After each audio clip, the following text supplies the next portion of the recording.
Welcome to Uncharted, your sidekick for life, Season 2, Episode 7. I'm Natalie Peyton, joined by my co-host, Dan Dillard and Dr. Leon Vanstone. We're so excited to dive into today's episode with a fantastic guest, Scott Thomas. Scott is a longtime friend of ours and a true business person. He's the co-founder of Mod IntelliKey, where he's been helping tech companies with their digital transformation for over 15 years. But he's done so much more, starting other agencies and even dipping into private equity. We'll hear all about his journey from being an aspiring actor and veterinarian in high school to where he is today. Special thanks to our Gen Z contributors, including Sarah, who asked what she could do right now, work-wise, to prepare for her future, and Santino, who posed a question to Neil deGrasse Tyson to ask how to manage work-life balance. It's a great conversation, so let's get started. Welcome to Uncharted, your sidekick for life. Episode 7, Season 2. Season 2, Episode 7. Welcome, Natalie. Thank you. Welcome, Leon. Dan, have you forgotten how to count? Nah, sometimes. Depends on how busy I am during the day. It's like, who's on first?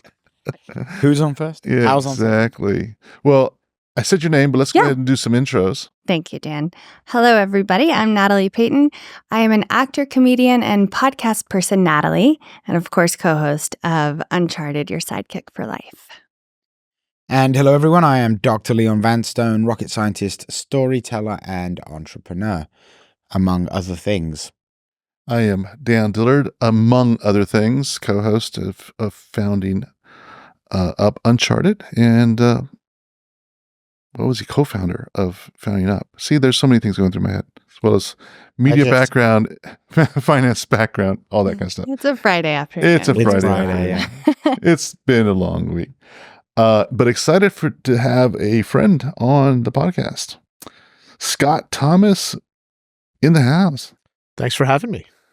Yeah, I'm excited for this conversation. Thanks for being here. I was going to say, Dan, I don't think you've met anyone that wasn't your friend, so I'm not sure how anyone was I say that here. all the time, right? I got a friend in the house. I do. Right? Scott and I know each other for 6, 7 years, 8 years. It might be more than that. Dan's a can't Leo. mark That's it. a good chunk of time. Dan, you're the best person I've met to make and keep connections and friendships. It's just your nature. He's also a Leo, everybody, which helps. But Oh, interesting. I'm not sure that Leo did that, but okay. yeah, Cool. I like you're it. just like a people person. Like a fire Leo or a water Leo? Well said. My wife is a Leo. Fire, for sure. Fire, You know. for sure. yeah. But, well, I just, Mama always said, she had a few sayings. And one, never speak poorly about anybody, right? You had nothing to say, keep your mouth shut. Mm-hmm. And 2, never burn any bridges, because you just never know what help you'll need down the road. Mm-hmm. And so that's how I build my relationships. It's like, if there's a reason to have a relationship, we're going to have a relationship for a long time. So I love that. That's cool. but let's start and talk about and learn more about Scott, because we did a interview in Founding Austin on years ago about you and your. That was 6 or 7 years ago. I think. Yeah. And so for the audience here, let's just talk about that. Let's talk about what you do now. I like to do this kind of arc. What you do now, and then let's go back to high school and figure out what you wanted to do then, and kind of go through that path. See how things have changed. Yeah, I can reverse engineer. That is a long, winding path. But yeah, so right now, today, co-own an agency with my wife, I mentioned, called Mod IntelliKey. My wife started Mod. I started IntelliKey, merged about 5 years ago. I don't know if that was around the time we had the interview. I think it was exactly when that was happening. Okay. So I remember us talking about that. Yeah. Okay. Speaking about stressed, but that's a different topic. I started another agency just last year as well. Still kind of doing that quietly. And then I'm putting my toe into sort of the private equity world, looking at buying a company. Ooh. Entrepreneurs. So Very Nice. cool. you got to do lots of things. So the agency, can you talk a little bit about what kind of agencies and that kind of stuff? Because I think that makes Yeah, no, that's that. Rounds out So the story we some. are a B2B agency. I started IntelliKey 15, 16 years ago, primarily serving B2B, primarily tech companies, For our listeners, B2B means he's a business that sells to other businesses. Thank you. Yeah. Yes. Good call, Leo. Yes. Great. Leo. Yep. Leo. Yep. Leo. Fire, Leo. Yes. I'm usually pretty good at getting out of buzzwords, but No, that's one of my favorite hobbies is just to. It's a great point. Usually I'm that role, so I do appreciate it. Yeah. So yeah, clients are like Dell, SAP, Lenovo, Akamai, a lot of large tech infrastructure companies. And so I've been in tech for 25 years. And so yeah. Austin's a great place What to be. business do you sell to those businesses on the IntelliKey side? And then we'll get into the mods. Well, yeah. So now they're together. Marketing services are usually around digital transformation. And so helping kind of the revenue function, sales and marketing. How do they update their practices? Because surprisingly, tech companies are still kind of stuck in the past. Wow. When it comes to like sales and marketing, they're really good at like product innovation. That's interesting. But their actual like go to market, which is sort of my specialty, is not really updated. And so sort of the product's great, but they're still trying to sell it the same way they sold the last product. But that it's a new product, so why would you necessarily do that? Well, that makes so much sense because, as we know, a lot of founders start off in tech, but they've got no sales background. They've got none of that. So it's just, if you build it, they will come attitude. Mm-hmm. Yeah. And that grows on to bigger corporations as well. They can have issues along the way. So. It is, yeah. So the irony is, I'm now competing against where I first started at Accenture. Many obviously we're much smaller, but we're starting to run up against them at the low end, and so nice. I feel like I'm going all the way back. Nice, nice. I want to hear about that. Yeah, I was gonna say that's your wonderful segue into and then in high school. Yeah. Oh, wow. High school. Yeah. So. And some people go even before high school, so feel free to go. So it's important to have documentation. So I go back to I had a little book, I think it was junior high, and write down what you want to be when you're older. And I wrote two things, which was veterinarian. Aww. At one point I wanted to be a vet. Yep. And actor. Yes. Love it. Yes. And if I go back to, me back then, I loved animals. I liked science. I was pretty practical. And so I wanted a good paying professional job. If I were I was going back to my mindset. Mm-hmm. And then I was also, of all things, in like an acting group, and I was like super into it, and I like comedy. And so I'm like, I'm going to do it. It was or not and, but now I would go and write like and, right. And talk to my son, like my son wants to be like 4 different things. How old is he? 7. Okay. But that's it. Yeah. So, anyway, so yeah. What are the 4 things he wants to be? Put you on the spot, Dan. Well, yeah, no. So, I should say in one area that he already says he's going to be a professional soccer player until he's 37. Oh, 37 specifically. That's amazing. That is the average age when that's when they start to retire. Yeah. And knowing him, he's somehow dialed into that. I don't know how. And then he wants to run businesses. Cool. And, but he also wants private to do equity run businesses or just like entrepreneur. He just says like, what does Jeff Bezos do? He's 7. Okay. Okay. He's 7. But he's like looking at mom and dad owning their own businesses. Well, you don't have your own bosses. Like you are your own bosses. Yeah. Yeah. And that's cool. Yeah, no, it's right. To see. And then there's that one. He wants to do Olympic sports. I guess that's another job, but he wants to do 4 different things. Ninja gym, which is not a current sport. What? Ninja gym.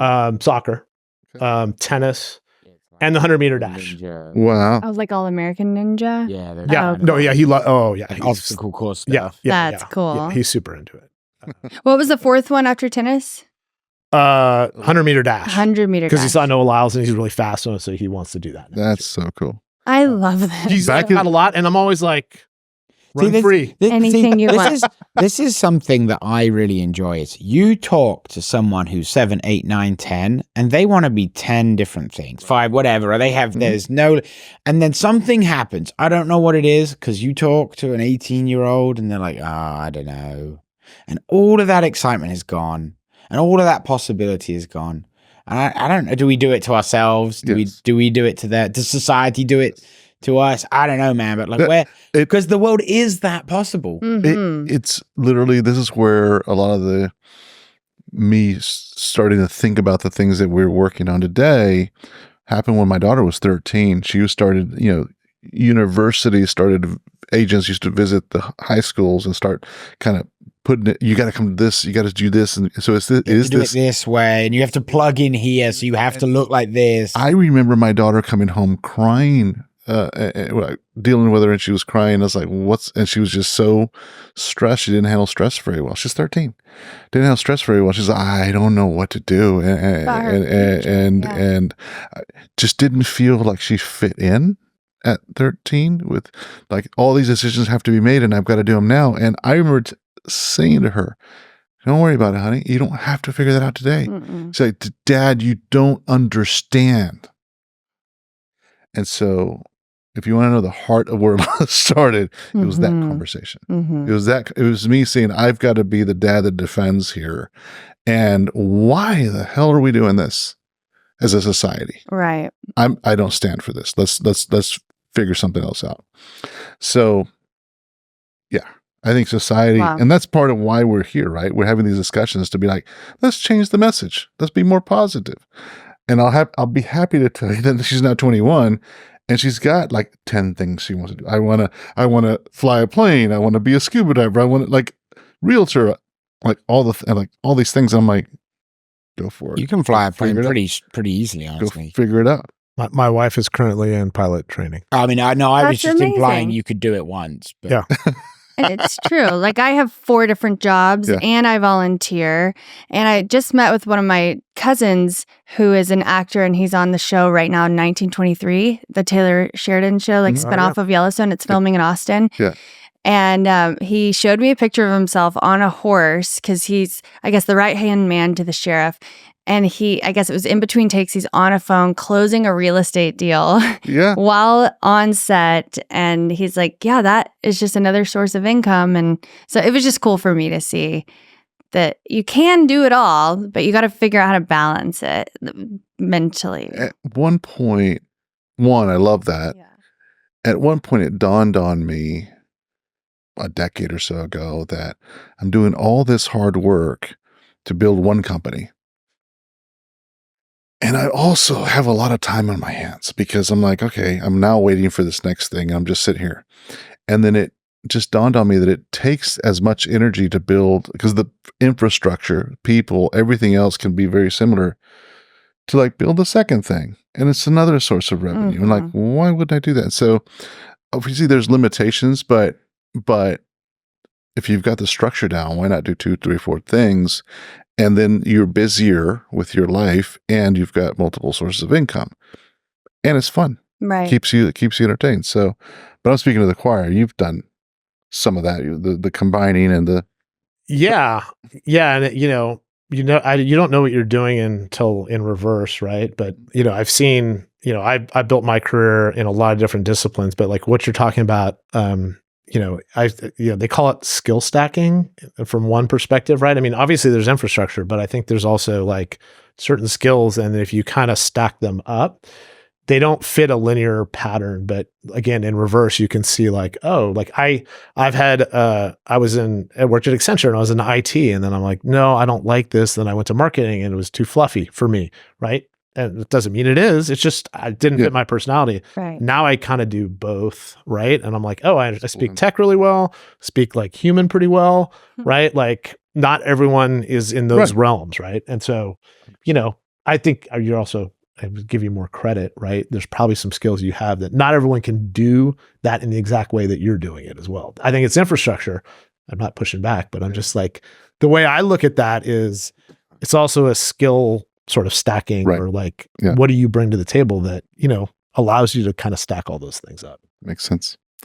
Back to your story, because we kind of sidetracked, which is great. Okay. Oh, before we move on. Back to your story. Wait, stop. I just wanted to add. More. See, there's his brain. I just wanted to add, in the 4th grade, I don't know if we talked about this, like there was 2 things I wanted to be. One was a fireman and the other one was a soccer player. Oh, I love that.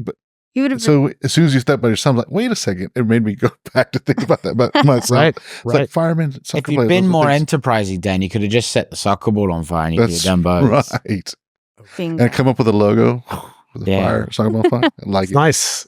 Right. I don't know how acting veteran anyway. Right. Actually, there's a show that's called not Private Practice, but Animal Doctor. Is it Dr. Pole?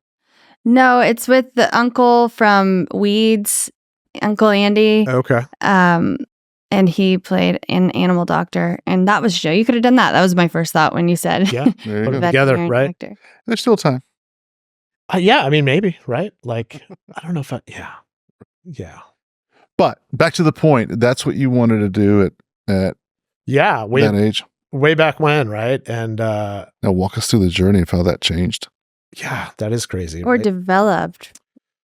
Yeah, I mean, I think I liked, biology, but I was still young. What I was interested in and good at, because I think that's the thing, right? It's good at and interests evolved over time. And so, then I moved from soccer. I played soccer, by the way. Then I moved from soccer to basketball. And then I was really good at math, but then I got like way better at English, right? And so it just sort of, evolves over time. And then I don't know why I sort of lost a little bit of like, I mean, I still love animals, but, and then acting kind of fell off and I was really into like sports. So, like playing basketball. I wasn't very good at it. Ended up going to Duke, which I could foster watching, not playing. And people say like, oh, did you play basketball there? I was like, have you heard of my name? The answer is no. I'm not that good. I'm that good. I have to say, when I literally skimmed your bio, I saw Duke basketball and I thought, oh my gosh, cool. He played for Duke. So I mean, people start to believe things. Sure, I'll entertain that for a bit, right? It's a fun party trick. But no, I mean, yeah, I don't know why. I think I lost it a little bit, right? Like I think I lost the career thing, and it could be institutional. And you're making me think now. But I was like, all right, I don't know what I want, so I'm gonna go to the best place I can get into that I like and has basketball. It's literally a criteria, which I don't know if that was the best idea 18-year-old Scott, but There have been worse. There have been worse. No, right. And I said, if I can get myself a platform that gives me a lot of flexibility, and that was the best thing I did, I think, right? Then, that'll set me up for, my uncertainty on what I want to do, right? And I think this borne out pretty well. I don't think the same thing is needed now. I think back then I didn't see another option. Right. Like entrepreneurship was like, not. What is that? Yeah. I mean, my mom had her own law practice, so I saw some of that. My dad was corporate, but they were sort of in their own little institutions. And, and I was always, always had jobs and little entrepreneurial things, but I never labeled it. I was just like, oh, I'm making money just because I need to make money. And, then I'm going to go through this track and go to Duke, and which is great. And I did, I was like, I'm going to be a doctor. So that's what I'll stop there, because that was sort of the next evolution, because you have to say, like, what are you going to do? And I was like, doctor. Sounds great. Yeah. I mean, I know that sounds, but it was like, well, I don't want, like, my dad's in business. That doesn't seem that interesting. My mom's in law. I did some summer work for her. I'm like, nope. Not for me.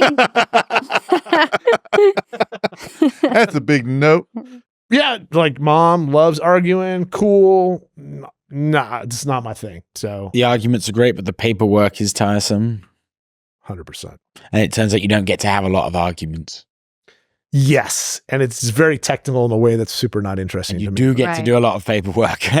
You do, right? And yeah, it's just brain wiring almost. What I think is fascinating about this, though, and this is one of the reasons why I started founding Austin in 2016, is because when I saw that connection of what do I want to be, there was the same four things that came up for everybody I talked to. Doctor, lawyer, CPA, like there's just like, I don't know why it's just those four. There's 800, we learned there's 800 different careers that the labor of bureau kind of TWC. 800 of the Department of Labor, yeah. Department of- Then there's about 800 another thing- 1,100. and then subsidiaries kind of those, or subcategories of those 800 top categories, is like 250,000 different kinds of jobs. Yeah. Yet, I didn't see this plethora of choices that really told people about those things. And so that was the reason why Founding Austin started, just because I wanted to go interview entrepreneurs and figure out their path and kind of open up the door, just the visibility for parents and their kids as far as what could be done. But it was just kind of like, here's my stab at it. Here's the change I want to be to make that happen. But it's interesting that you went, like, my dad's in court, my mom's a lawyer, I'm going to go to a doctor. Yeah, it's interesting because it was by exclusion, right? Like I was like, I don't know, it's not resonating. A bunch of people in our neighborhood, like dads or moms or doctors, they're helping people. It's a good living. I mean, again, the sort of the practical side of me took over, but also the helping. And I'm like, not that my parents didn't, but it was just, I had a little more like, there's a bit of purpose to it. Right. If you're a doctor, you can say, I helped someone. If you're a lawyer, you can defend I helped or somebody whatever. divorce or something. Well, indeed. But there's kind of a bit of purpose to it. You know what they do and how they help. Yep. Yeah. So in my simple mind at the time, right? And as but like, I was like, oh, well then that's the stab I'm going to take. I'm going to do that. So I had a college roommate who's now a doctor. And we're very similar, just objectively, like skill and intelligence, and we would take the same tests. I would study twice as hard. He would get an A. I would get a D. I'd never even gotten a B before. Right. Wow. So something saying I need to change this path. Well, I kept at it because I'm stubborn. Right. And so I stayed at it until I, was in danger of maybe not totally failing out, but, strongly being encouraged to reconsider your course choices. Yeah. I generally, my way of learning is to hit a wall at 100 miles an hour. And then do it again. A little bit. Yeah. I've tried to get a little better at that, but it's the upside of perseverance / stubbornness. Right. I hear you had such self-awareness though. Like, as the choices were made, it makes perfect sense to me. Like the journey, I'm so on board with it. It makes sense. Maybe you didn't have self-awareness for a while for the grade thing, but then what happened? Yeah. Well, I appreciate that. Yeah.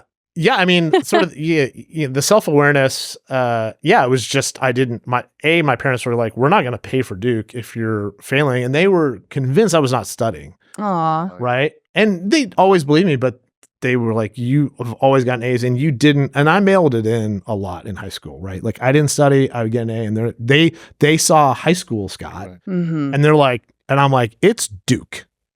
No offense. Different. It isn't high school. And they didn't buy it, right? Anyways, so, come junior year, I still hadn't declared a major.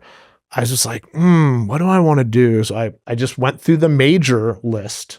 Wow. I was like, what? Like exclusion, don't like these things. I'm like, what is resonant? And I was like, economics, and I'll get a minor in marketing. And it worked out. Like I ended up getting Dean's List, and like it was the right skill. It was interesting, but like even at Duke, like they don't want to be pre-professional. So they don't have what I would call useful majors, except for in a couple areas. So you learn to learn. And I'm not trash talking, but I'm very practical, right? And so I think there was a certain part that wasn't resonant with me. Yeah. And so I made so I did economics. It was good. Everyone in economics went to Wall Street, like everybody. Like there was a giant sucking sound from the economics department to Goldman Sachs, Morgan Stanley, wherever in New York. And I don't know. Even then I was like, man, that doesn't sound super interesting to me.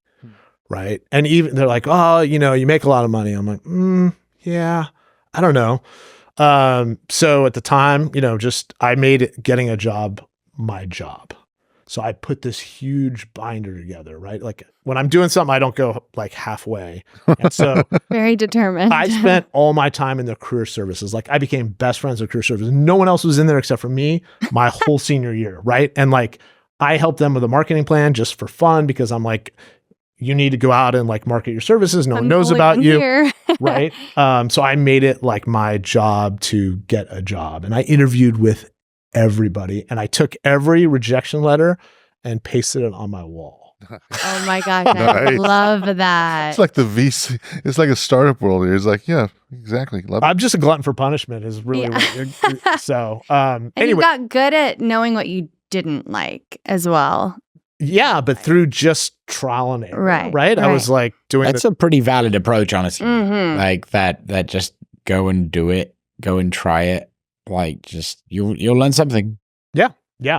And so, I still didn't exactly know what I wanted, but I knew what I didn't want. And then I think I only had one official offer. My first one was Accenture, and I wasn't super psyched about it, to be honest. Sorry, Accenture. At the time it was Anderson Consulting. But I was like, you know what? I have a good starting place, kind of like Duke. Maybe I was more excited about Duke than Accenture, but and then there was a job, brand management for a wine company that I was super excited because I started liking wine, which I still like now. And I'm like, it's brand management. That's like super fun. I wanted that job. Tiny little company called Yellowtail or something. Didn't quite work Not out. far off. Gallo. Bam. Wow. Dude, you'd be a billionaire. Wow. Bam. Probably. But yeah. So Gallo, yes. They flew me out to San Francisco, picked me up in a limo Ooh. in SFO. I mean, that was pretty good. But I did not get good vibes. No? Interesting. And I was Was it the limo that threw you off? no, I wanted the limo was great. The wine was great. I wanted The other people were great. The management team. Hmm. I just was like, they were like, what fraternity are you in at Duke? And I was like, I'm not. And they looked at me like I had four heads. wow. And it wasn't just that, it was just everything. And I was like, I don't think I'm gonna. But they still sent you the offer letter. They did not. So I did not officially get an offer, but everyone else there got an offer. And I didn't. I went from, and I have this bad trait. If I don't want Right. something, I can't fake it. Yeah. And so I just switched. Right. And I was like, I just didn't go for the. That question is a turnoff, though. Yeah. What fraternity are you in? Well, and that's Wow. fine. And that's a fine question, right? But it was like an expectation of a specific answer. Right? Mhm. Yeah, I think that What was that, like 1990? I understand the question, but then 96. the reaction. The reaction is untasteful. Yeah. And it was just all the things that sort of flew. Right.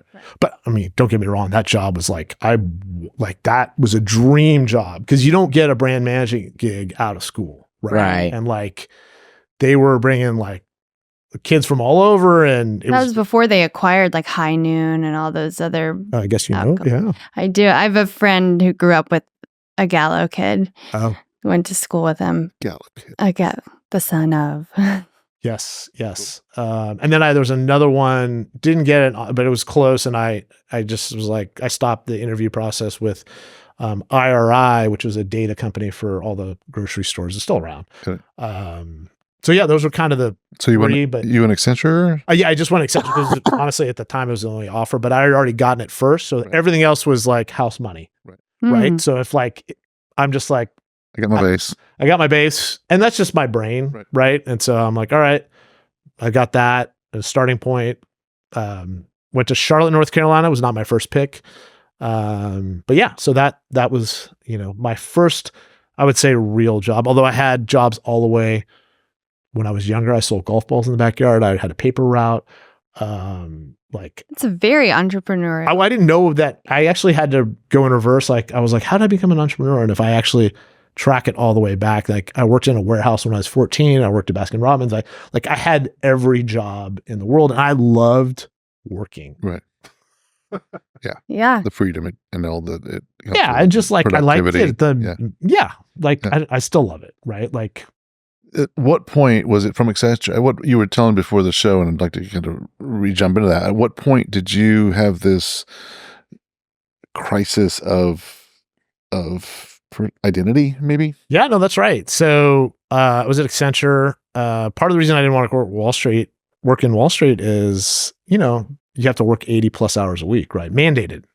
And then they say technically you don't now, but it's all I know Especially some for of the those first 2 guys. years. You do. You got to put it in. right. And I don't mind. It's just, it was like that was a rite of passage. Mhm. And I, as you can tell, I'm stubborn and I'm like, I don't want to do that. Like, I don't mind working if it's real work, but if it's just like Just to put in the time, that's why I wasn't a fraternity. Like, oh, you got to rush and you got to do these things. And I'm like, nah, I'm good. I'm the same way. And again, it's just my personality. Right. And so, I kind of went through, had a job for, a year and a half at Accenture. And I worked 88 plus hours a week, which was fine to a point. And I don't know, corporate was just starting to chafe even that early for me. Right. Yeah. And, just a lot of TPS reports and, that sort of thing. And so, I sat on a plane next to a founder of a company and I'm talking to him about stuff. And I just start deconstructing his business plan about something he's telling me. And he goes, do you want to come to Baltimore to interview? I was like, what is it? He's like, well, I'm starting a company underneath my umbrella. And I was like, I don't know, maybe, sure. And I thought maybe it was a flyer. So, went back to Accenture and he followed up on an email and was serious about it. And at that time at Accenture, like I was getting a new role. Timing is important. So I went to Baltimore and interviewed because I'm like, I think Accenture is going to screw me, which they did. Try. But I had an offer in hand, notice a trend, right? And That's so smart. and so I told my boss before, I was like, I'll literally do anything. Just don't make me do the same thing, but with more people. Right. Like literally, that's all my only request. I will be a team player, but like, don't make me do the same thing, but more of it. Right. Mm-hmm. And she's like, guess what? We're promoting you. You get to do testing software again, but with more people. I'm like, literally the only thing. You're senior testing software guy. Senior. Correct. And that's fine, right? I'm just like, here's my resignation. Right. So what happened in Baltimore? It stays in Baltimore. Yeah. Okay. Right. Baltimore. Yeah. So I was in Baltimore. I had worked for this brilliant guy, about $125 million construction company, was doing a knowledge management software. So back at the time, he was trying to take stuff from all the learnings from all his different construction projects, aggregate them in one place so they don't have to like manually share learnings from this project and that project. And so, great experience. I don't say butted heads because he had more power than I did, but it just didn't quite vibe, right? Like he wanted me to run a company and I started like setting things up. Like I would run it and be an individual contributor as well. In the end, he just wanted me to be an individual contributor. Right. And so eventually we just said like, hey, this is probably not going to work out. And so then, good. No, I was going to say, and then. Yeah. And then I was like, man, this is like, I kind of 0 for 2 in like a pretty short period of time on like, I was like, I'm going to take this skills assessment. I found on the internet thing called the Highlands program. It's like a 5-hour assessment and it's like fine motor skills, gross motor skills, analytical ability, writing ability, like, personality tests. Like it was an organizational psychologist, right? And I paid like, I don't know, like $1,000 or something. At the time it was a lot of money. I mean, it's still a lot of money, but it was a lot of money out of my own pocket just to say like, like, what am I doing? What should I be doing? Like I'm having trouble finding my way. Like that's the way, and it was pretty, I mean, I was severely like depressed at the time, right? Like very depressed. I was going to say like when you went sort of separate ways from that construction company, did that feel like you had failed? Yes. Yeah, like in your mind, you're like, oh God, like I don't fit anywhere. Well, I failed twice, right? I mean, not failed, but like in your mind. I just didn't fit. And I'm like, I'm a total, which I am a misfit. Now I'm okay with it. Right. But then I'm like, I'm a misfit. That wasn't the wording. I'm like, like I failed, right? Like, and so I had a total identity crisis, like breakdown, right? And how old were you? 24. Okay. What I thought was really cool is he goes and is like does this test, which is amazing because it helps you then at least gives you that Gives you some direction. It did. It gave me some objectivity because my parents, bless them, they're like, you can do anything. And I'm, I like in my core, I have good ego strength, but I'm like a human like anyone else. And so I was kind of beaten down, right? Like I didn't do well. I thought I was gonna be a doctor, failed. Accenture, like all these other people are doing corporate, right? I'm starting a company underneath someone else. Didn't work out. I was like, oof, like, I'm just tracking all this. And I like did not feel good about it. So I wanted to test, and, it was helpful because I'm like, I knew I had some skills, but it gave me a little bit of an objective baseline who aren't my parents and who aren't someone else. And I didn't have like a mentor or anyone else like shepherding me. Right. So like I felt kind of alone and there weren't a lot of resources. Right. And that you were saying before the show that actually did help you at least start kind of aligning your stars, which one of the things that I believe in, just because I've seen it in people, is, and I've talked about this in the show before, is I think we all have a gift inside, and it's up to us to try to figure that out. And that's this journey of the education and figuring it out. And at some point when it does click, you're like, it's like music. It starts singing. You're like, okay, I'm in the zone now. And so, but it's work to get that. And it sounds like at least this was part of that process. Yeah, no, it was a lot. It was a lot of stress. And actually that whole process is what led me to Austin, which has been amazing, honestly. So I reach out to and this is something else I did, right? And I feel pretty good. This is a good strategy. At that point, also, as I was thinking, I was like, I was in Charlotte. I didn't love Charlotte. No offense to Charlotte. Baltimore, same. Like it just wasn't a good fit for me, right? And I grew up in California. And so, I was on the East Coast. I'm like, I think I'm done with like the Eastern Seaboard generally. Right. Like people and cold and all the things. Right. And so I picked cities that I wanted to live in and targeted the cities and then click down and say, I'm going to find a job in one of those cities. I'm going to narrow. So it's like Denver, Austin, bunch of California places. I kept Atlanta because I'm like, maybe, like, just to be realistic, is kind of my safety. Yeah. Like, I'm in Charlotte and Baltimore, and also, that's, it's a little warmer, a little more progressive, big city. I love that you do that. We talk a lot about beginning with the end in mind, and that even the city is a point of contact. Where do I want to end up? And this, because all these decisions kind of help you figure that piece out. Yeah. And I think a lot came from, I say failure, but when I was getting jobs where I wanted jobs at Duke, I wanted a tech job, and Duke at the time was not quite a national school, and tech companies were not recruiting there. So I couldn't find, or I was not successful finding a tech job because there weren't a lot of alums. Right. And then I realized, like, this is back in an age where basically the recruiter hired all of the people that went to the same university as them or whatever, right? Like, it was just much more regional, right? And I still, in retrospect, still region and location is something I way undervalued as a thing. Yeah. Right. Like, and it wasn't the way my brain worked, but I realized like all those connections and relationships is key. Right. And so, picking the college, like where do you want to live? Right. And again, it's not forever, but it's just a factor. Yeah. Right. Yeah. Yeah. It makes sense.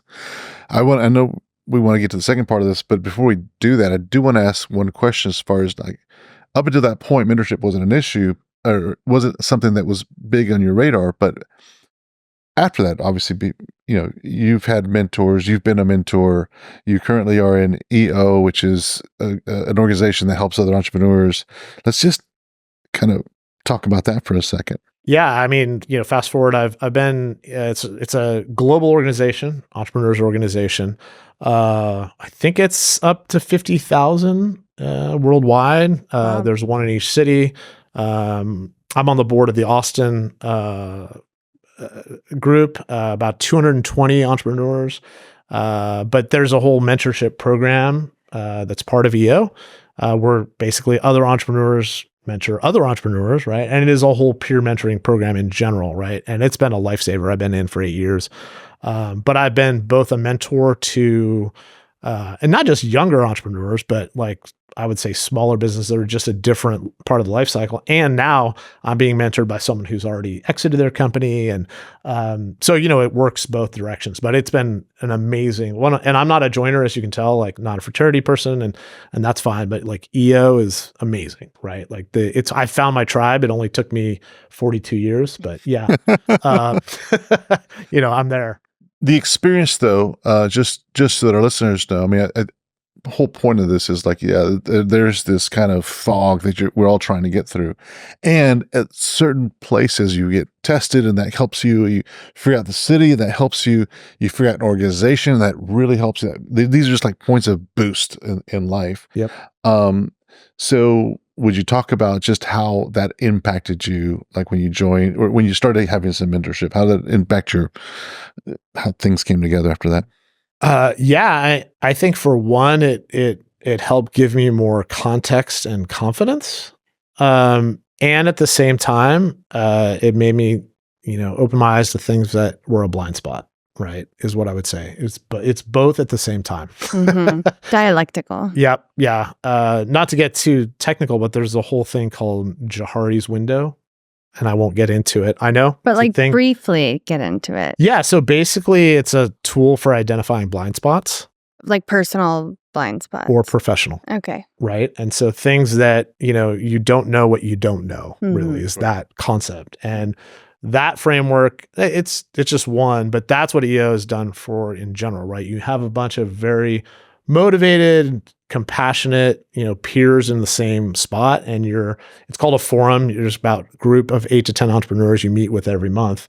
And, they'll call you out with kindness, but they'll also support you. And having that, both the tool and that group is a real game changer. It's so cool. Really cool. I hadn't heard that term before.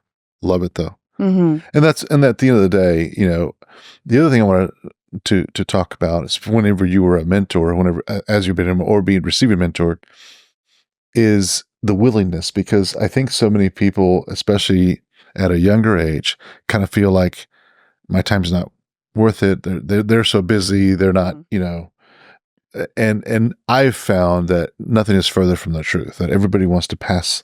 It's like our duty to pass on what we notice to the next generation. So yeah. No, and I would say that, and try not to be afraid to reach out, right? Because in general, I find that, the mentor gets more out of it. And I think especially the right mentor, again, when I was coaching other companies, I felt like they were more coaching me as I'm teaching, because some of them are doing things I'm like, I've never heard of that. I've never seen that. Like that. Tell me more, And then certain things I can say, well, let me tell you, I was like, the best way I could do it is like, I've made so many mistakes. That is like, I can share all of my mistakes with you. And that is valuable. And I get it. Right. But it's, you think I'm coming from a place of wisdom. Maybe I am, but a lot of it's just from like the sheer number and like depth of the mistakes. Right. Don't go that path.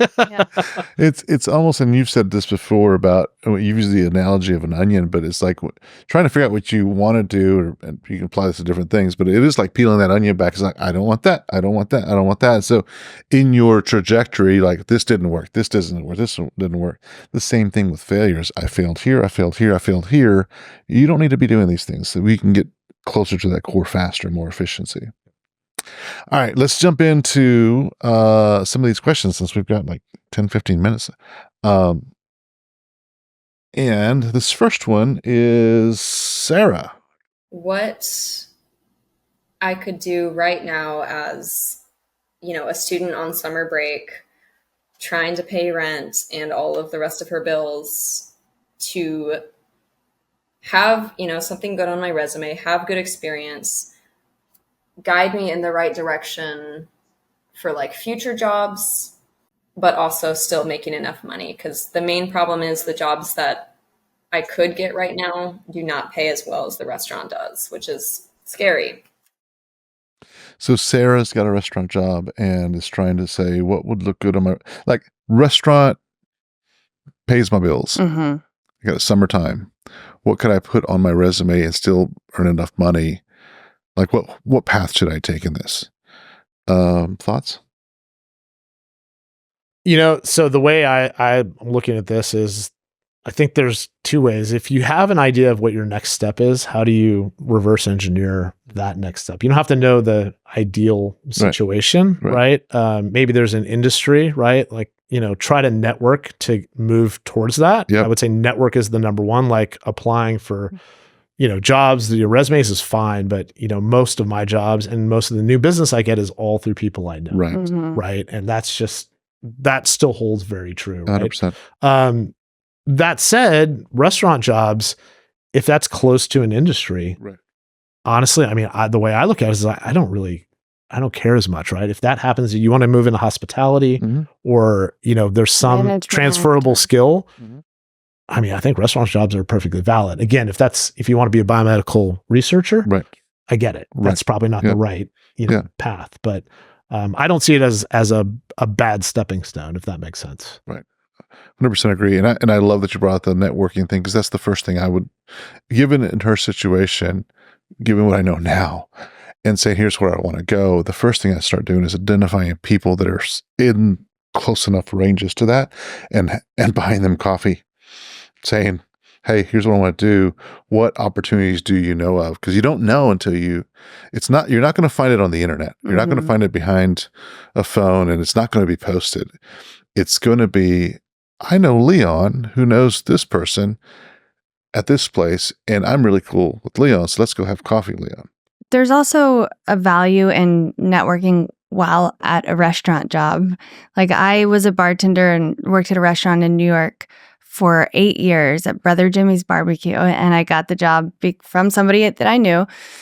And not only do I still have the female relationships of the women that I worked with to this day, but so many of my regulars that would come in are still dear friends of mine in all different facets of their careers or different industries.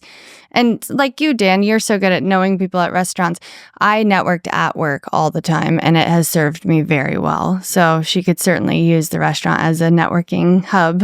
Yeah, I agree. I think that's valid. And anywhere you're at, just be friendly. Well, I've hired people from restaurants that I just develop relationships with. I love how this person, you're always observing, like, this person does this person does this person does this, and you get to chatting. I typically, if I see that, then I'll say, ask inspiration. What is your aspiration? Where are you trying to go?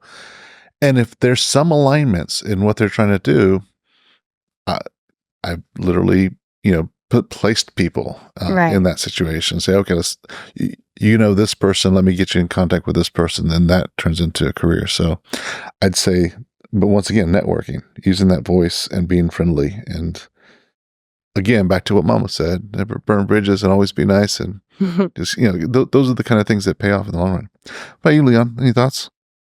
Yeah, I'm taking a step back a bit, right? And I'm thinking, here you are as someone who's gone through the education system that absolutely does not encourage you to talk to the person next to you. Do not go into the wrong class and talk to somebody else. Stay in your lane, stay in your grade, stay within your peer group. And university too, to a certain extent, is getting busier and busier and enables you to actually live a life there less and less. And everything is very institutional. Where are you going to do? What are you going to do? How are you going to do it? That's not the way it's done. You need to look like this. And it was just interesting, right, that university, the advice from all three of you there was network, because that's the piece that's sort of missing. Unless there is an institution that's going to, hand of God, this is your calling, just trust me on this. And you're just going to do it. Aside from that, you do have to kind of figure it out. And a big part of figuring it out is just having people around you, in all forms, whatever that is, whether it's long friendships, regulars, like life hands opportunities from strange places, strange, like enormous deals will come from random conversations, right? Got a job on an airplane. There you go, right? Right. Instead of just ignoring them, right? And I suppose I was just reflecting to myself to some extent how hard that is now as Gen Z, especially those who have come through the pandemic, where you weren't even allowed to be in the same room as someone who wasn't in your immediate family, you know? And social media doesn't help because it makes, you know, you go to the top ranked person, like it's an institution and it creates a way of doing things, and it does a lot of good, but it doesn't bring you those network up. It's a one way, it's an influencer or whoever, it's Mr. Beast or PewDiePie, and right. And you subscribe to them and everyone gets the same advice, right? He's not doing you, viewer 9,327 any favors that he's not doing to anyone else, at least, right? Or she or whatever. But so I don't know. It was interesting that's the piece that's missing, right? It's the mentorship, it's the networking. Like that's the one huge institution that isn't an institution in modern day. And so I don't know, because all three of you said networking, and it's tough. And you may really struggle to do that in a job. You know, like I was thinking to myself, I'd keep the job and start trying to find coffee mornings that some group has, or some evening thing. You know, like weirdly, I just came from a meetup where we were talking about meetups, and we were all just comparing all these different meetups we go to, and like it's not like any one of them is revolutionary or world changing, but you're doing something, right? And things come from them, right? And then something is like you have a chat with someone on a plane or whatever, and then a few emails later, and something else, and then this job thing, and now you do have a new job, right? But it's not, nothing's fast, nothing's quick, nothing happens the way it seems to on social media or in the movies or anything else, because you don't have time to show 6 months of back and forth or whatever it was, right? So anyway, that was just where my brain went. I think you got time for one more. Let's do this. You could ask anybody in the world a question. Who would it be first? Neil deGrasse Tyson. Neil deGrasse Tyson, one of my favorites. What would you ask him? What's the best way to handle a work and life? Like basically, he does like all this kind of NASA stuff and all these interviews. Like, how would you handle going out it through your day-to-day life, and how you, I don't know, get asked so many questions but able to deal with the fact that even though you're one of these most famous people ever and also all the science stuff, you're able to still deal with personal stuff and go through like any kind of stress and all that kind of stuff. Interesting. So visible to people, really, really busy. How do you handle the stress of work? How do you handle the stress at home? I know someone that had a business with their wife at some point. They say never mix. Yeah. It's a good question, right? And I think, man, if I would go in reverse, right? Like, how do you learn how to get a job to some extent, but how do you even just have life skills and have a job? Right?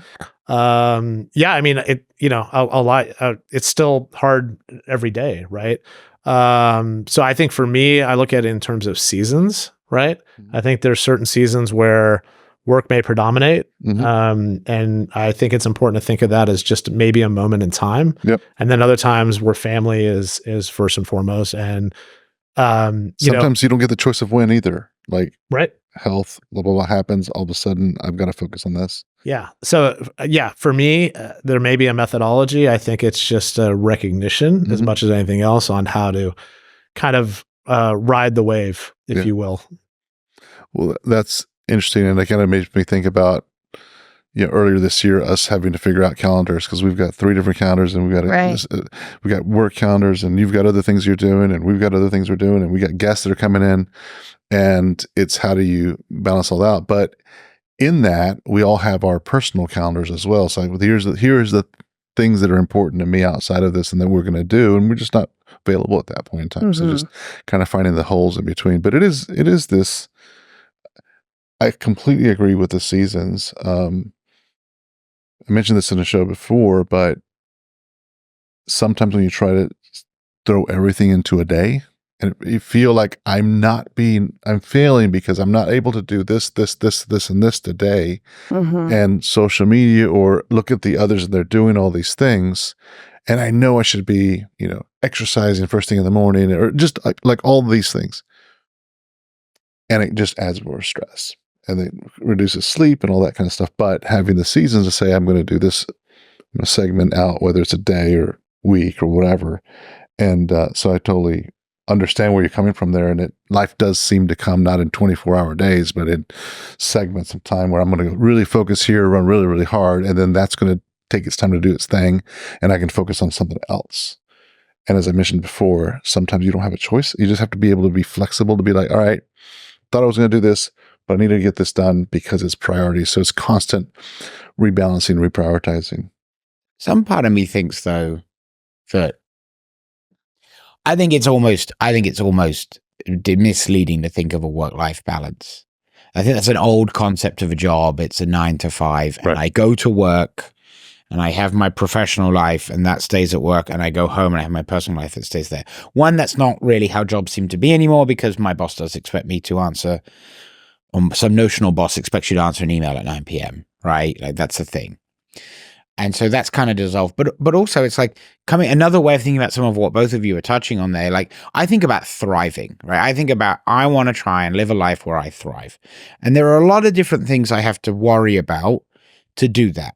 And so my focus on what I'm trying to improve will move, right? It might be my job, might be, hey, I need to improve my job. And you get your job to a better place. And you're like, okay, I need to come back and think about my family life now, my personal life or whatever. And or my fitness. Like, hey, I've kind of let my fitness side, I need to come back and dump. And so this, thriving, you don't hold all things at once, right? You kind of tend to move, the focus of what you're doing moves around. And sometimes you need just a break. Right. Or sometimes you're like, I'm going to make time for this because I enjoy it. And there has to, at the end of the day, has to be some joy in life. I hate those things like give up coffees and you'll be a bit, like, no, I love my coffee. like give up the tiniest delights that you still find in your life so you can scrape together an extra more $5 a day. That's not going to be the difference. Right.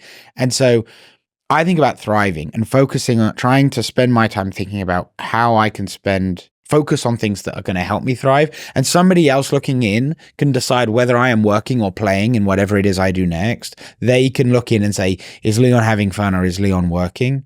But what I'm trying to do is apply my energy in a way that I can live a thriving life. And so coming back to Neil deGrasse Tyson, of all people, I was not expecting him to go to, but hey, whatever, right? Like, I'd imagine the way he gets that done, assuming he has balance and functional life and relationships, because everything can seem perfect from the outside, but assuming that's true, is that he probably finds a lot of fun and play in the things that may seem like work to me and you, right? And in that sense, it's much easier to thrive in those spaces. It is. One of the things that you reminded me of in what you just said also is, yes, balance or yes, 100% agree on that. But there is something that we can all do, which is identify time wasters, identify things that really don't bring value to your life, because you'll be surprised how much time you find in those things. What else can I be doing that's more productive? Or that brings me more joy. I will often do social media diet. Like I just will not, and you only eat the celery equivalent of social media. Is that what it is? Exactly. You pull me to it. Still got that MySpace account. Exactly. But that's been said on our show before, though, right? Because, and then sometimes it's like, right before bed, I want to just like see what everybody else is up to, and but I know I'm going to spend a dedicated half hour, an hour doing that. Or I might just say, I'm going to discipline to this half hour because then I want to go do something else. But if I don't do that, it could be like an hour and a half, and like, what did I just do? And is this what I wanted to be doing? Did I buy this from other things? And so that's something that I've constantly have to be going back to and just measuring, am I spinning this up? Because I have all these other things that I do want to accomplish that bring a lot more value to my life. And so leaving that to the very end makes a lot of sense for me. And I think when I have talked to others, i.e. my daughter, and I see how much that does pull from her sometimes. And then she'll like, well, I don't have time for this, I don't have time for that. I'm like, do you? Like, you really do. We all have 24 hours. It's just where you choose to prioritize. Just like take a look at that. So I would also just say, give yourself grace, because there is, and others, give others grace too. If you're in a season of very big commitments and time commitments and busy things, give yourself grace. I think I'm trying to talk to myself right now. Right. Right after this, I'm due at the theater and I'm in a show right now and I'm doing the podcast and during the day I got to get my work done. So give yourself grace.